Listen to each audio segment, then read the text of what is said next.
After many months, the time had finally come. Lost had to face just one more test. After overcoming countless obstacles, surviving strange incidents, and resisting the insanity of Hollywood, it still had to convince the audience. Even though the many things that didn't exactly go according to plan could have ended much worse, what was definitely a good sign were the many positive reviews from the critics, which often praised the pilot in the highest regard. Entertainment Weekly's Ken Tucker wrote that Abrams excels at making the audience care about the people, even if the sci-fi and fantasy elements might be off-putting. Tony Fitzgerald from Media Life weighed in with another positive review, lauding the smart execution of a show that at first sounds ridiculous. Alessandra Stanley wrote for the New York Times that Lost is quite good, but had reservations about the monster on the island. Even Diane Wirtz, who once compared Lost to the flop Dinotopia after the upfronts in May 2004, was pleased, but remained a bit cautious about if the show could maintain the quality of the pilot. However, the pilot wasn't only well received, as seen in the review by Dana Stevens for Slate.com, who stated that Lost makes the aftermath of an airplane crash surprisingly dull, and criticized the show for relying on elements like the monster and the polar bear, when the show could instead focus on the survival elements, like the dividing of the food and building a fire. ABC, of course, happily used the good reviews to promote the show in the attempt to lure the biggest possible number of viewers in front of their TV sets. But what did those last few days before the premiere look like? Could the ratings match everyone's expectations? And who actually hoped that Lost would flop? And more importantly, why?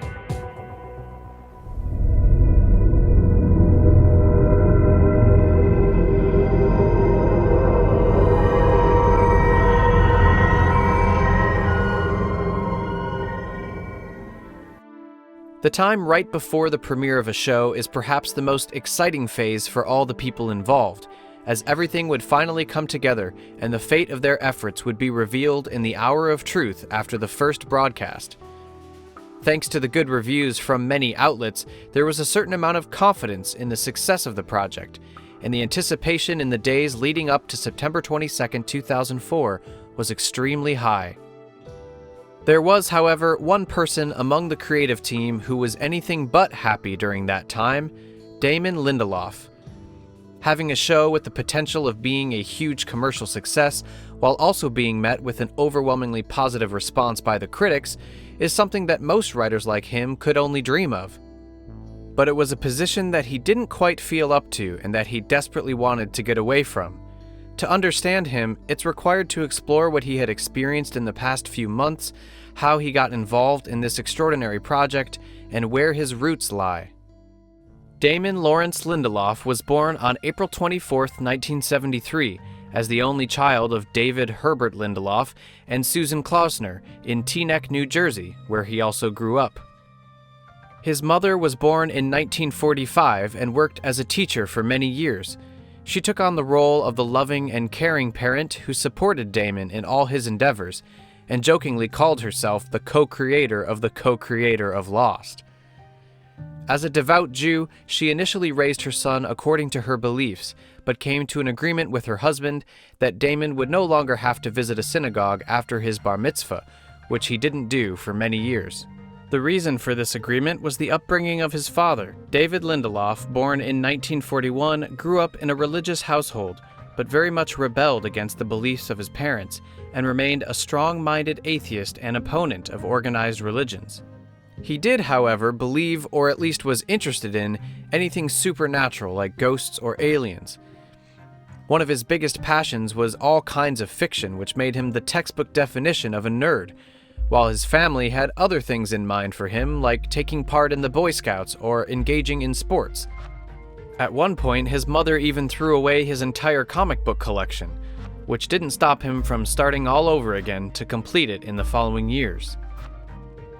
He even developed his own games, though had no commercial interests. His views were also very strong when it came to politics, as he was said to end friendships in case someone would support U.S. President Richard Nixon. His unwillingness to divert from his own opinions also applied to his lifestyle, according to one of his friends. While his wife was understandably very concerned about his health, due to a long history of illness and a lower life expectancy in his family, he didn't want to change anything. Those differences eventually led to David moving out and divorcing from Susan when Damon was only 12 years old. It was, however, an amicable separation as they remained friends who kept in touch to always be there for their son. Damon continued to live with his mother and moved into his father's old study. As before, his father still had a far greater influence on him and his passion for stories, while his mother only had little interest in it. His father also provided him a continuous supply of reading material. Books by authors such as Stephen King or George R.R. Martin were required reading, which of course also applied to comic books like Alan Moore's Watchmen. However, Damon not only consumed stories but also made them up. At a very young age, even before he could read, his parents encouraged him to come up with his own stories instead of just reading him books like The Wizard of Oz or The Chronicles of Narnia. His father even took this a step further. When Damon would read the Encyclopedia Brown Mysteries, books with short stories that involve small puzzles and mysteries, his father would tear out the pages with the solution to the questions so that Damon would have to come up with his own answers. Another big part of his cultural education was the big wide world of TV shows, which he and his father both analyzed extensively together.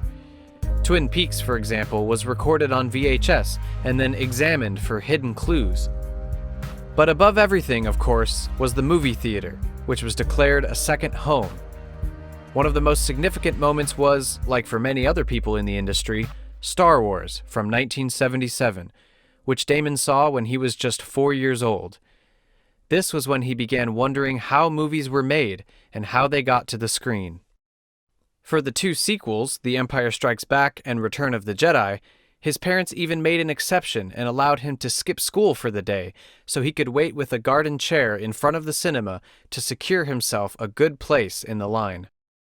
His father also eventually explained to him who George Lucas was and that Star Wars was his idea, which is how Damon began to realize what happened behind the camera. Similarly impressive to him was the first Indiana Jones movie, Raiders of the Lost Ark, from 1981, which Damon allegedly saw at the cinema 2 or 3 times a day for a few weeks. When Damon was 14 years old, he was finally able to persuade his father to take him on a trip to Los Angeles, to experience Hollywood, including, of course, a visit to Universal Studios and Disneyland. During the 5 days they spent there, Damon even managed to spot none other than George Lucas himself in the crowd on 2 separate days, and got his father to take a photo of him with Lucas in the background. Lucas spent time there with his children and writer Jeffrey Boehm, who developed the story for the next Indiana Jones movie with his writing partner Carlton Cuse, for producer Lucas and director Steven Spielberg. That experience was what ultimately made the young Lindelof decide that this is where he would sooner or later want to make his living. Damon's creativity was also fostered during his time at the Teaneck High School by teachers such as Stanley Zak, who offered multimedia courses and produced, among other things, a weekly news format with his students. With the existing equipment, Damon was also able to work on other projects and experiment with short films. In addition to that, he worked at the school theater and acted in some plays. In his free time, he worked at the Route 4 Tenplex Theater as an usher and watched as many films as possible, however, often only in segments, which got him interested in non-linear storytelling. After high school, he attended the New York University Tisch School of the Arts, where he graduated in 1994.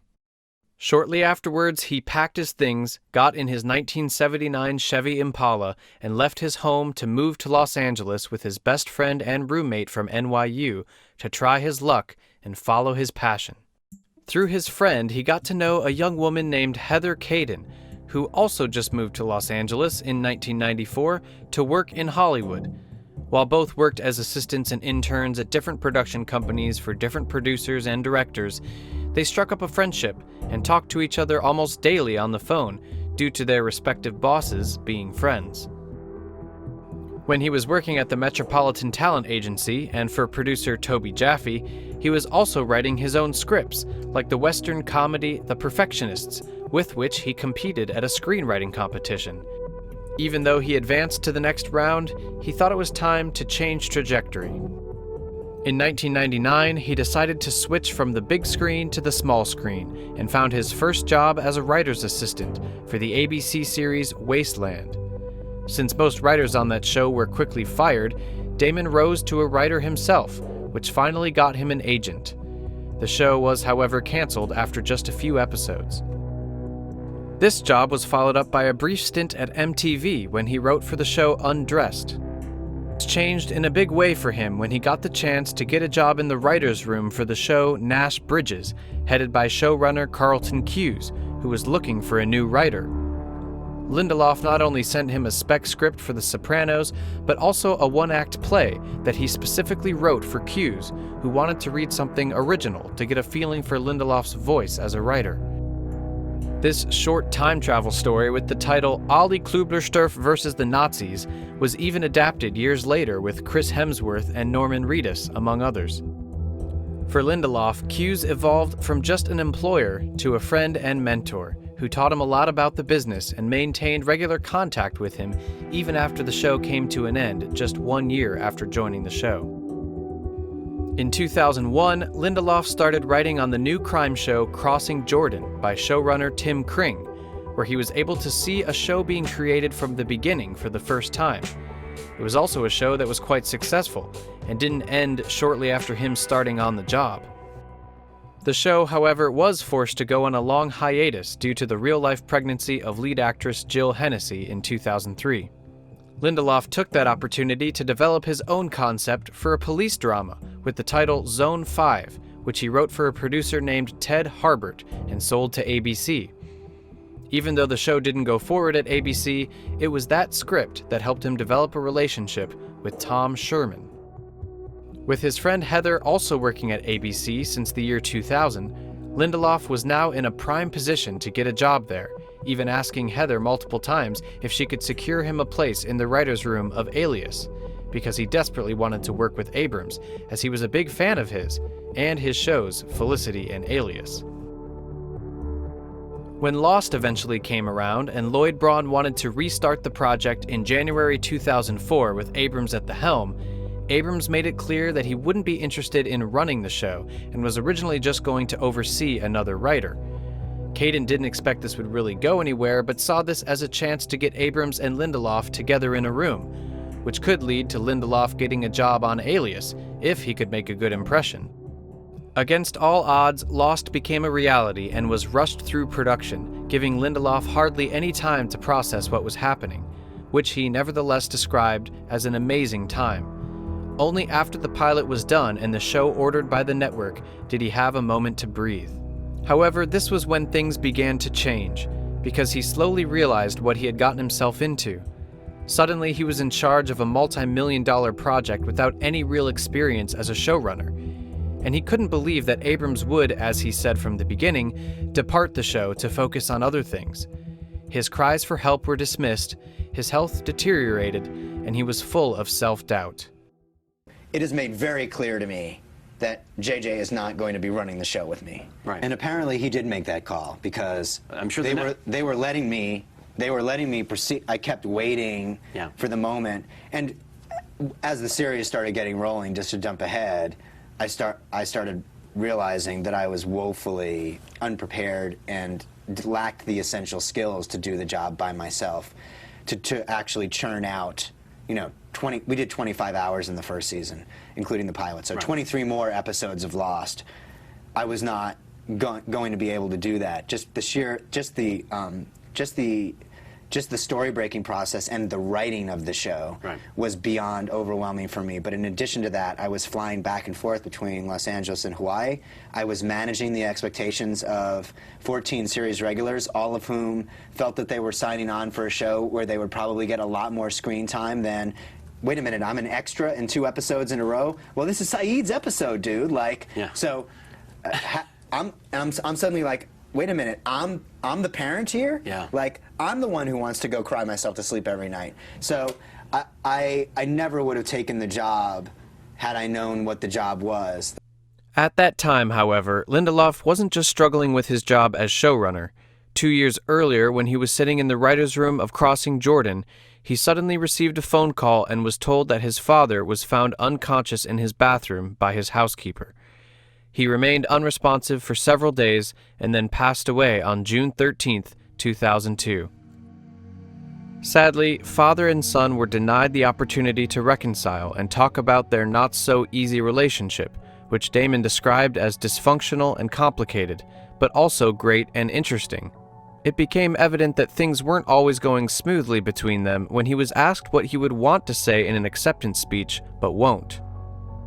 What they lacked, first and foremost, was a real connection on a personal level, because David Lindelof was very introverted and didn't know how to relate to his son, especially when he was still a child. Things improved somewhat after David and Susan's divorce when Damon grew up, but even then, their relationship often only relied on their shared passion for stories, while personal and emotional things were left unsaid. To Damon's surprise, his father even wrote his own scripts, but never told him anything about it, a discovery Damon made many years after his father's death. While David was working as a bank manager in New York, he might have secretly had the same ambitions as his son, but was just not able to follow his dream. What Damon struggled with the most, however, was that his father never told him that he was proud of him, even though this was very much the case, as an old friend of David asserted. The fact that his mother always supported him in everything he did, no matter what, apparently made Damon long for his father's approval even more.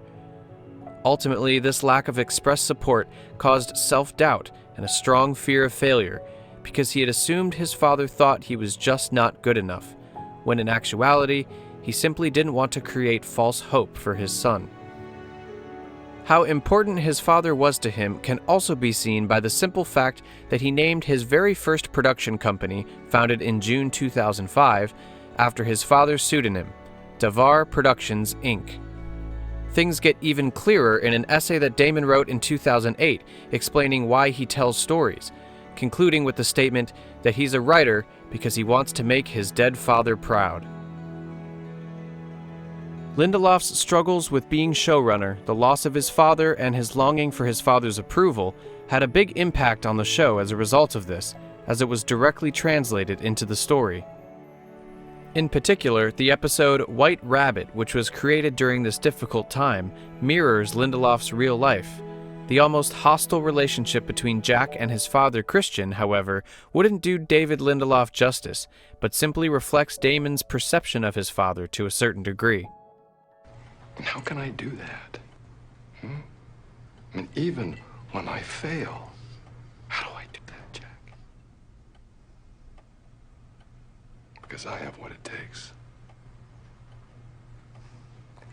Don't choose, Jack. Don't decide. You don't want to be a hero. You don't want to try and save everyone. Because when you fail, you just don't have what it takes. The direct parallels between the situations that both Damon and Jack found themselves in, however, are unmistakable. Just like Jack, who was suddenly thrust into the role of leader after the initial crash and emerging chaos, it was Damon who was suddenly responsible for the entire show as the sole showrunner after the hectic and crazy production of the pilot.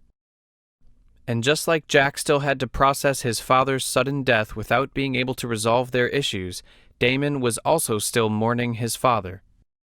When Damon's mother Susan was asked about her favorite episode, her answer was also White Rabbit, because it hit home to see Jack in such pain, and because she wanted him to be at peace with his father. Another key point in that episode is a conversation between Jack and Locke, in which they talk about their current situation, with Jack directly expressing his self-doubt and his fear of failure, with Jack again representing Damon. How are they? The others? Thirsty, hungry, waiting to be rescued. And they need someone to tell them what to do. Me? I can't. Why can't you? Because I'm not a leader. And yet they all treat you like one. I don't know how to help them. I'll fail. I don't have what it takes. A look at the script also shows that Jack's words are not false modesty, but his true thoughts.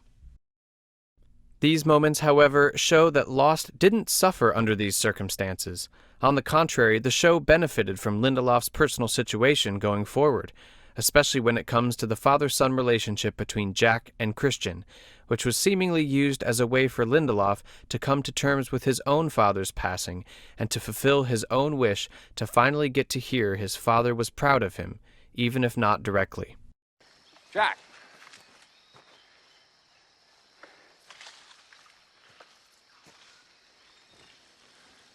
About a week before we all got on the plane,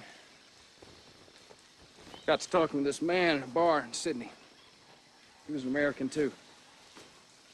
Doctor. I've been on some benders in my time, but this guy was going for an all-time record. So it turns out this guy has a son. Son's a doctor, too. They'd had some kind of big-time falling out. The guy knew it was his fault, even though his son was back in the States thinking the same damn thing.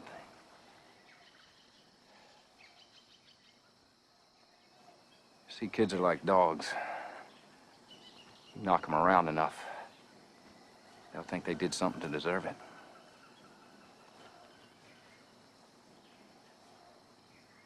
Anyway,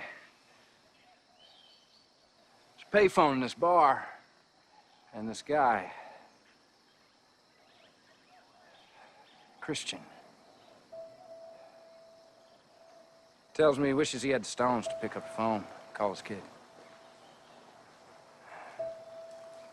Tell him he's sorry.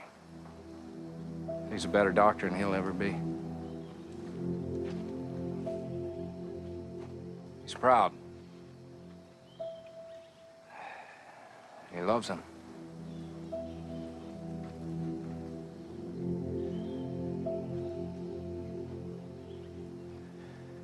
I had to take off, but something tells me he never got around to making that call.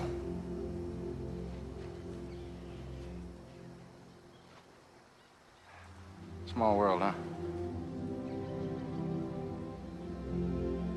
Yeah. Lindelof was very torn and found himself in a paradoxical situation. On one hand, he was very proud of the pilot and the first episodes they produced. On the other, he wanted the show to fail and hoped the show would get mediocre ratings at best, which would likely mean the show would get canceled after the first 13 episodes. He would then get rid of his taxing show-running duties, and the dream that had turned into a nightmare would finally end. Whether his wish would come true would be revealed on the morning after the premiere, when the Nielsen ratings would be published. Those ratings recorded all kinds of data, such as the number of TV sets that are actually switched on, and the number of viewers. The networks are particularly interested in the ratings points, which reflect how many people of their target audience, ages 18 to 49, actually watched the broadcast. In 2004, 5 of these rating points would have already been an enormous success. The ratings juggernaut CSI earned 11 ratings points, while the little detective show Veronica Mars, beloved by critics, just scored 0.6 points in the same week as Lost. Tom Sherman, who helped kickstart Lost and left ABC in February to become president of Bad Robot, asked his colleagues about their expectations. Most of them forecasted a result in the higher 3-point range, which would still have been quite solid numbers. Sherman himself was more confident and thought that Lost might even get up to 4.5 points. For J.J. Abrams, those predictions were basically irrelevant because he was no longer involved with the show, and his career would go on as planned with the production of his feature film debut, Mission Impossible 3, on its way. Stephen McPherson, the new head of ABC, on the other hand, needed a hit to be off to a good start. 4 ratings points would have been a rather satisfying result for his position. Despite the positive development like good reviews and great buzz around the show since the upfronts in May, most media agencies were still rather skeptical and didn't think that Lost would have big chances for commercial success on ABC. A curious exception, though, was Initiative Media of North America, who developed a program called Prophecy in cooperation with TVTracker.com to help make better predictions based on internet activity in a time before Twitter and Facebook. Initiative Media's Stacey Lynn Corner, however, had doubts about the effectiveness of their own tool, as Lost unexpectedly landed in slot 2 of their biggest expected hits after they began analyzing message boards, blogs, and chat rooms in the summer of 2004. Mark Hobick of TVTracker.com, who provided data for Prophecy, was also surprised when Lost scored well, stating that their results were alarming. Even ABC's own market research team didn't really have high hopes and only expected approximately 8 million viewers, which would not have been catastrophic, but would have also been a sign that Lost wouldn't stay on the air for long, especially because ratings could easily plummet after the early hype died down. At least this is what Lindelof was told right before the premiere, which was great news to him and also meant that he could sleep well for the first time in many, many weeks. And even the night before the show premiered on a Wednesday night, I had conversations with ABC executives. The show was going to be on at 8 o'clock. As you know, ABC was the last place network that season, the previous seasons. And although the show was getting some critical love, the thinking was it's too weird and nobody wants to watch a show about a plane crash. And also the pilot's good, but what's episode 2 going to be, let alone episode 5? And I was like, right? Like what, do you have any ideas for episode 5? Like that would be, so I started to feel like a real sense of comfort and we went over to JJ's house and we watched the show live on the air, and I started to kind of feel this feeling of relief wash over me because this ABC executive came over and said, we've done our market testing, and we don't think a lot of people are going to watch the show. And that's, sorry, Damon. Like, you should be very proud of it. And I was like, I was so happy, like, that I had manifested this reality for myself. I produced something of a very high quality that nobody was going to watch, and that was going to be my escape clause. Lindelof, however, would be in for a rude awakening, as the numbers clearly showed that Prophecy wasn't wrong after all, with Hobick stating that Lost performed 150% above industry expectations. In concrete numbers, this meant that Lost was shown on about 20% of all active TV sets, viewed by 18.65 million people, and earned a highly impressive 6.7 rating points. This was the biggest success for ABC in many years, attracting the attention of the entire industry and a return to form after many had written off the network a long time ago. The news spread like wildfire, of course also reaching the cast, who celebrated on Oahu at the Tropicaina bar after being unsure for a long time if Lost could actually work and reach an audience. The people in Burbank were amazed by the news too when it reached them in the early morning hours. Jeff Bader, head of programming at ABC, was one of the first people to hear about it. He immediately reached out to Tom Sherman, who could hardly believe what Bader told him, who, just like Abrams, Lost was his greatest success so far. For Stephen McPherson, who was initially highly critical of Lost, it couldn't have turned out any better. The gamble to give Braun's dream project a chance ultimately paid off, but he was not above publicly praising Braun for the show, giving credit where credit was due. Braun himself was also surprised by those numbers, even though he was convinced that Lost was going to be something special since the day he had read the original outline. After all the conflict he had to go through with ABC, this personal victory felt enormously satisfying. What's that moment like, and what did you feel when you got it? The moment was more surreal because I had already been fired with all of my executives. I can't tell you the number of things that could go wrong, and so when you actually see that you have a breakout hit, it's like it's a shock. And so you're lucky if you have one in your career, and it's a magical thing when it happens, and you can't expect it to happen very often. Shock was also the word Lindelof used to describe the moment. When he received the news, he hid in his office, devastated, and bursted into tears. And then the next morning, my phone rang at around 6:10 a.m. and I slept like a baby that night. And it's Thursday, I'm going into work. 6:10 a.m. my phone rang, and as soon as I heard it ring, I knew, because nobody calls you in this business with bad news. soon as it rang, the first ring, my life changed. And then I answered the phone, and it was this guy, Tom Sherman, who at the time was an executive at ABC. And he said, 20 million people watched the show last night. And that was, I've never been more sad and depressed and overwhelmed and trapped in my life. But that sounds funny, but I know this was, because we spoke about it, a pretty serious depression, which manifested itself how? Profound kind of disconnect from like the universe, like total, sort of exhaustion, like a desire to not do anything, loss of appetite, fantasies about, never suicidal, but, fantasies about getting in car accidents that would prevent me from having to go into the work that day. Because at the time that the ratings came in, we were writing episode 7, and I was like, they're going to make me do this 15 more times. And now everybody's watching.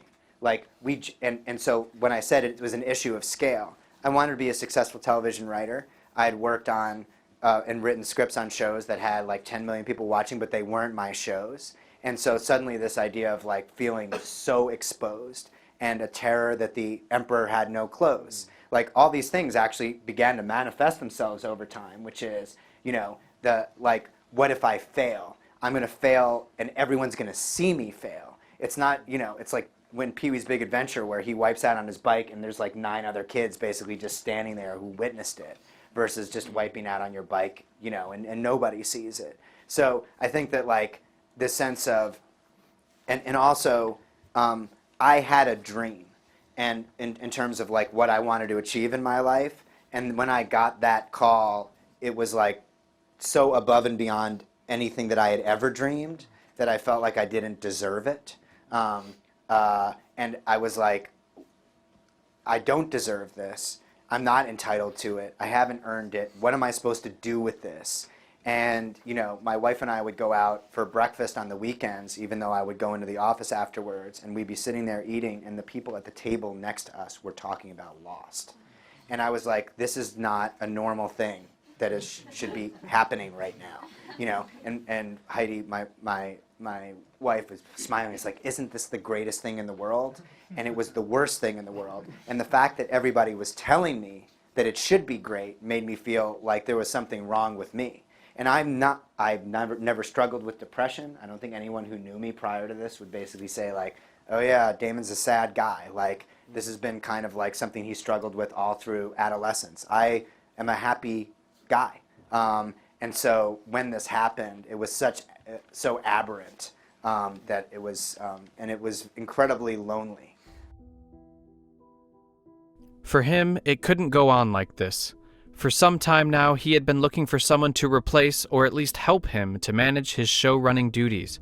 Abrams was no option, as he had been upfront about since the beginning.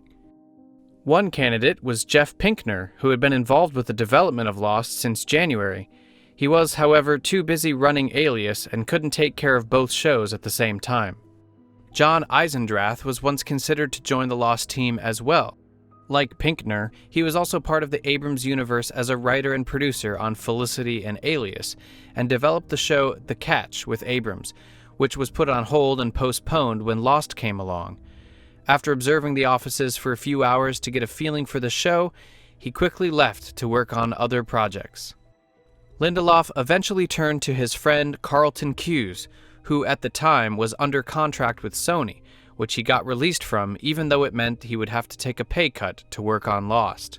Started asking the network for help. I said, I need somebody to come in and do this. JJ was in Maine at the time, and he was going to come back from Maine and start working on Mission Impossible. He was very pro, we're going to get you help, but that help is not going to be me. We need to be pragmatic about this. And the network was sort of like, we like the scripts.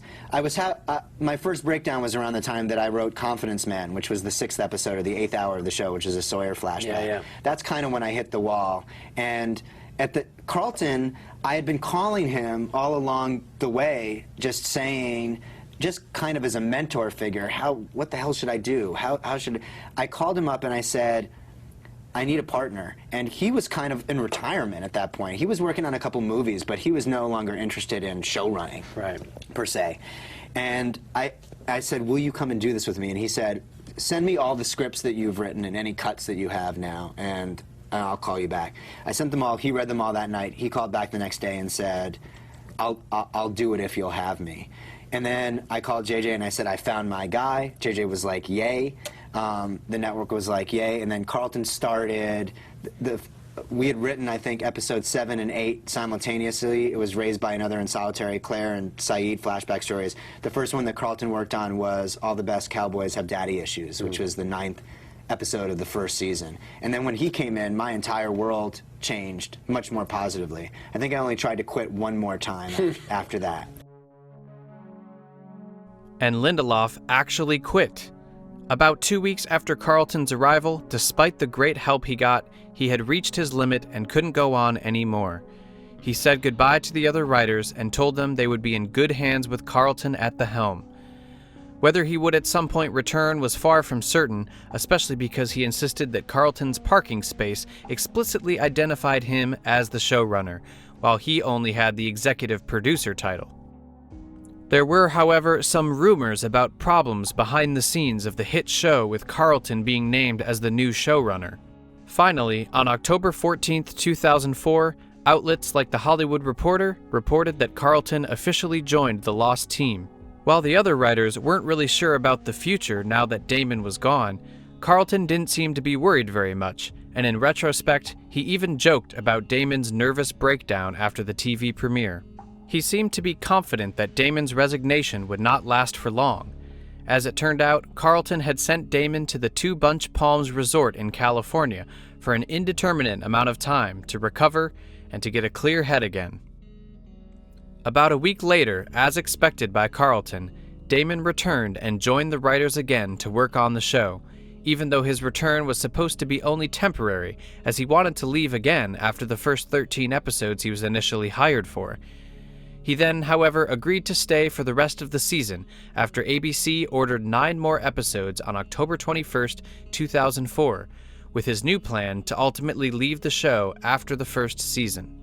I went to the desert, to Two Bunch Palms, which is where Tim Robbins goes in the play, to like sort of sit in the mud. And that was the October that the Boston Red Sox won the World Series, and which was get out of here, really, which was very upsetting for me. And I was like, that would be funny if that's why you quit Lost. It's why I came back. I was like, I'm still capable of being more upset about something than gin stories. So I came back and I said to Carlton, I will finish the first 13 episodes, but then I'm gone. And I would say to my wife, I'm just going to get to 13 and then I'm going to be gone. She's like, we'll just talk about it again when we get to 13. And then we got to 13, and I was sort of like, all right, well, like, I kind of want to figure out what happens when they finish building this raft. Like, be kind of cool to see them, like, sail off on that thing. And now we have starting to get some cool ideas for what's in that hatch that Boone and Locke just found. So at the very least, I'll stick around until the end of season 1, and then I will quit. With Damon back on the team as the leading voice, the whole crew kept working very hard on finishing the first season, which ended up becoming longer than expected, with a set of 25 hours in total. The positive critical response the show received for the pilot was ongoing for the rest of the season, with many episodes even surpassing the pilot in the ratings. Story-wise, many things would follow their initial ideas, some of which were just part of their many discussions, while others were taken from the series format, despite Lindelof later claiming that the document was completely and totally null and void. Some ideas were planted as seeds that never came to fruition in the first season, like Lindelof's idea that the island was moving, which would be revealed via one survivor with knowledge of the stars. This trait would be given to Claire, who believed in astrology. Her discovering of the island's movement never came to be for unknown reasons. However, not everything turned out as initially thought. Hurley's original backstory as a repo man was one early idea that just didn't work and was therefore scrapped. At one point, Jorge Garcia suspected this idea was still in the back of the minds of the writers and became the inspiration for Jack claiming that he was working as a repo man. But just as planned from the beginning, they would develop the relationships between the characters, have them come across the so-called others, and also find a hatch in the middle of the jungle, all while they would use flashbacks to explain why the survivors were on the plane and why they were in Australia to begin with. ABC, being very happy with the exceptional success of the show, even dedicated the May 6, 2005 edition of its own news magazine to the show, profiling its creation, offering some interviews with the cast and crew, and confronting Abrams with the widespread purgatory theory.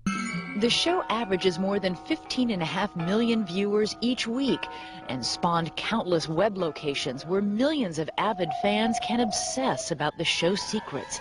Like, where is this mysterious island? Some guess they're trapped in the Bermuda Triangle. Another leading theory says they're all dead and in purgatory. Purgatory one is a great one. I love that theory, but it isn't what it is. I'd be frustrated if that were the answer, I gotta say. Why? Well, it has a tinge of it was all a dream. It sort of feels a little like... Do you think people would feel cheated if it turns out just to be a dream or You know what, again, purgatory? I don't know if people would. I would, though. Something of note is that the production team of the episode, for unclear reasons, had access to and relied on the original cut of the lost pilot instead of the final cut when showing clips from the show, easily identifiable by the music that was used, something that should not have happened. What was, however, supposed to happen was the release of the original cut of the pilot as part of the Season 1 DVD set, as officially announced via press release on March 15, 2005, according to which it would include the never-before-seen extended uncut version of the original pilot. The original pilot, however, could ultimately not be released for legal reasons, as it features music from other movies for which Disney didn't have the rights to. The final production draft of the pilot script was instead added to the bonus features. The DVD set eventually got its own release party at the Turtle Bay Resort on Oahu on August 17, 2005, with an Oceanic Airlines set, live music, and the cast and crew attending to promote its release on September 6, 2005. The DVDs were not only a big commercial success, but also earned an award for the Best Press Event and multiple awards for the Best Home Release of a TV Series. More importantly, however, were the other prestigious industry awards from institutions like the Writers Guild of America, the Television Critics Association, the Hollywood Foreign Press Association, and the Academy of Television Arts and Sciences. The first season of Lost and the team behind it were nominated for countless awards, with the Emmy Awards being the highlight, with 12 nominations, 4 of them for the pilot itself. At the awards ceremonies on September 11th and 19th, 2005, the Lost team won a total of 6 Emmy Awards. These were given to April Webster and Alyssa Weisberg for the casting, the team of Kevin Blank for the visual effects, Michael Giacchino for his music composition, and Mary Jo Markey for the editing of the pilot. J.J. Abrams also won an Emmy for his directorial work on the pilot. And the Emmy goes to J.J. Abrams. Lost.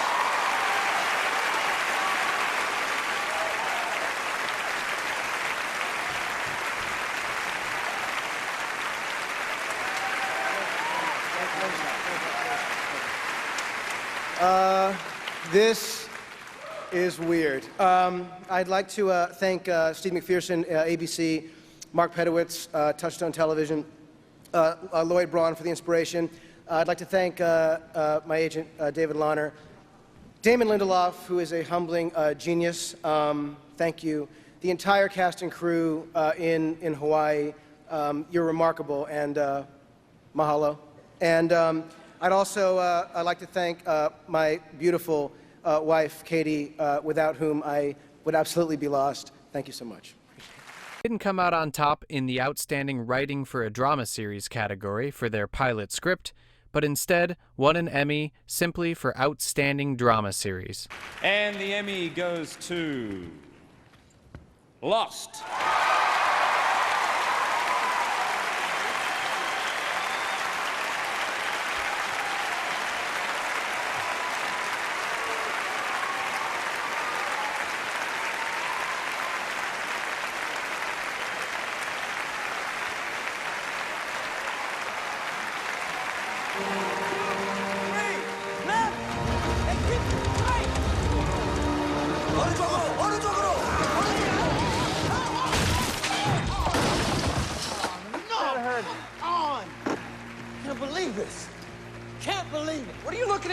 not my fault. You missed the lever. Just because you can... Wow, thank you.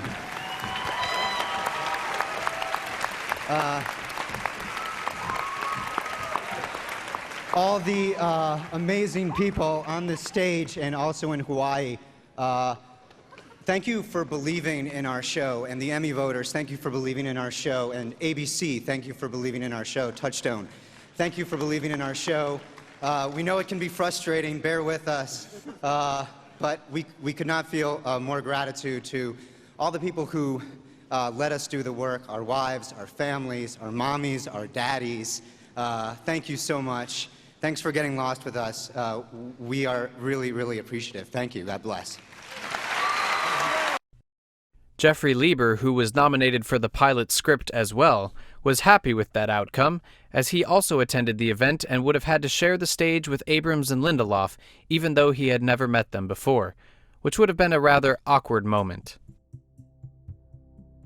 The critical and commercial success also got the attention of another writer by the name of Anthony Spinner, who filed a lawsuit against ABC on August 18, 2005. He claimed that he had developed Lost for ABC in 1976 and 1977, and accused ABC of taking his concept and creating the show almost 27 years later without his knowledge and without crediting or compensating him for his work.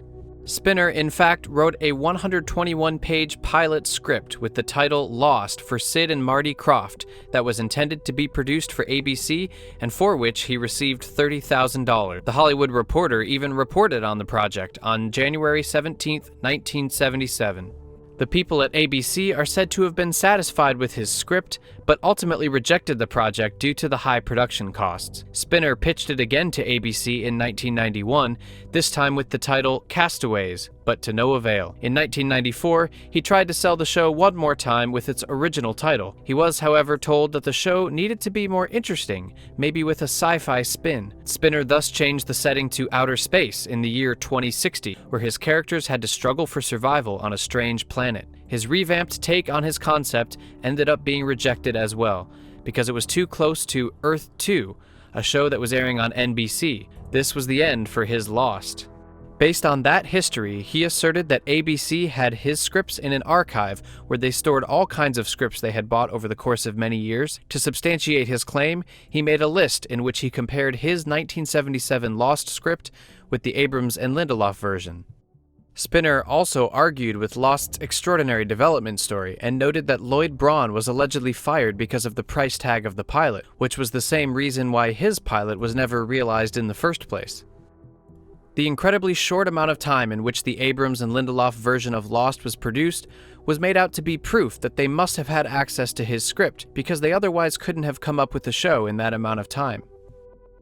The lawsuit also alleges that a source from ABC reached out to Marty Krofft after the premiere of Lost to ask why Spinner has not yet sued ABC for breach of contract by using his script. This alleged source, however, was never revealed or substantiated.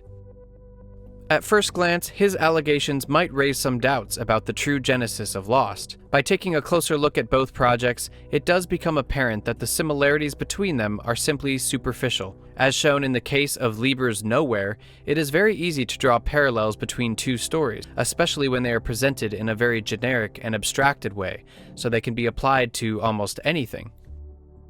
The only real similarities are a plane crash, the idea of using flashbacks, and the use of male and female characters.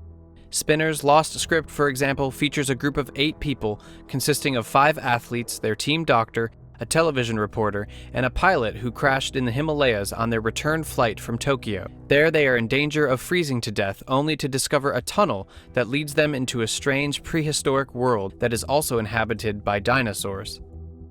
While Spinner claimed to have developed an original idea with his version of Lost, he could also be accused of stealing ideas from the novel Lost Horizon from 1933 and the TV series Land of the Lost from 1974, which was incidentally also produced by Sid and Marty Krofft. The whole process dragged on for years, with the lawsuit finally being dismissed in 2013. The existence of the alleged script library that Lloyd Braun, Heather Caden, or Tom Sherman could have had access to could not be proven with any evidence. The actual evidence further proves that Abrams and Lindelof created Lost independently from Spinner, which is clearly reflected in the court verdict. The show's incredible success also caused some ripples in the industry. NBC in particular was struggling with heavy losses in that season, with President Jeffrey Zucker stating that he, of course, would love to have had Lost on their own network. Considering that NBC once had their own spin on the island survivor drama Eden in the works, and reportedly rejected Braun's offer to pick up Lost, it becomes evident how difficult it can be to pre-assess any project, while hindsight is always 20/20. But NBC didn't give up entirely on the island show concept. On October 1st, 2005, they started airing the series Flight 29 Down, which was also produced on Oahu and even shared some crew members with Lost. It was, however, no actual competitor, as it was not a primetime show and aimed at a younger audience, with the premise being that a group of children were stranded on an island after an airplane crash and experienced all sorts of adventures. Kevin Riley also commented on Lost, stating that you should never count anybody out, and that the tough situation that ABC found itself in breeds inspiration, and that this would also help NBC to solve their problems. Riley, however, was eventually let go from NBC due to the network's poor performance, with even Stephen McPherson jumping to his side and defending his work, stating that he never got the respect, recognition, and support that he deserved. But Kevin Riley ultimately landed at Turner Entertainment, where he would act as the president of TNT and TBS. There, he commissioned the TV show Wrecked, and thus sent yet another group of plane crash survivors to an island to have their own adventures. The show, produced in Puerto Rico, was not a drama, but instead a comedy, and even though it was not a pure parody of Lost, it was rich with allusions to ABC's hit show, poking fun at several elements of the show. One gag in the pilot, for example, focused on the apparent hero character who gives the big speech and then gets killed off after trying to recover the transceiver from the cockpit, as it was once planned to happen on Lost. And just like on Lost, one of the main characters is haunted by apparitions of his father on the island, clearly poking fun at the relationship between Jack and his father. Back at Disney, things also changed, this time for the better. Michael Eisner, who should be happy about every success at the network he once bought, was still dismissive of Lost and not impressed by the show's success. Maybe too intransigent or too proud to admit being wrong about the project, he just could not see anything in it. After all the chaos, he no longer had a future at the company. On March 13, 2005, he announced his resignation and ultimately left the company in September 2005. Robert Iger became his successor, finally reaching his goal. With him now at the top, Roy Disney and Stanley Gold once again became a part of the company, and many relationships to creative partners were strengthened after suffering for a long time. But Lloyd Braun had absolutely nothing to gain from the success of Lost after leaving the company in April during the filming of the pilot, and yet it was a big personal triumph for him. Even though Carlton Cuse would later claim that Lost, with its huge budget for the pilot, was basically a middle finger to the network for treating him the way they did, the dedication shown and efforts made by Braun to make Lost become a reality tells another story. A story about a man who simply wanted to make great television that meant something to him. As Lindelof eventually said himself, without Braun, Lost would never have been a reality. Lloyd Braun, who turned out to be and not have a stupid idea by any, he saw something that nobody did. To thank him for everything he had done, they invited him to the Beverly Hills Hotel and had him record an introduction that would be played at the beginning of every episode following the pilot, which was supposed to stay a secret. Abrams later even defended this idea and didn't want it to be understood as a dig at Robert Iger. He left ABC, and so we thought, look, it was his inspiration. Right. So we had him come and do the thing at the beginning where it says, previously on Lost. Right. That's Lloyd. Yeah, and we pitched his voice down a little bit so it didn't sound, And then it came out in some article that it was like a slam against Bob Iger, where all it was like a little gift to him to say, look. This secret voice appearance on the show wasn't the only gift that Braun received for his part in creating Lost. A little anecdote. So that night, my parents are there, and I'm in a strange mood all day. I mean, you learn how to sort of be very stoic when you go through sort of a public firing, which is what happens when you lose those jobs. I mean, you really, you got to suck it up and learn how to take a punch. And the doorbell rings at about 8 o'clock at night, and there's a package. And so I get the package, and I open it up, and there's a gorgeous, huge silver frame of the plane with notes on the photo from JJ, Damon Lindelof, and Brian Burke that are the most unbelievable, touching notes. And that was one of the most amazing moments of my career. It was surreal when it came and how it came, and I look back at it now, and it's nothing but a great experience. I mean, it's when you're involved in any way with a hit, and Avi and Giddy and others are experiencing that now with Homeland. It's a miracle. It is a miracle when you have a hit.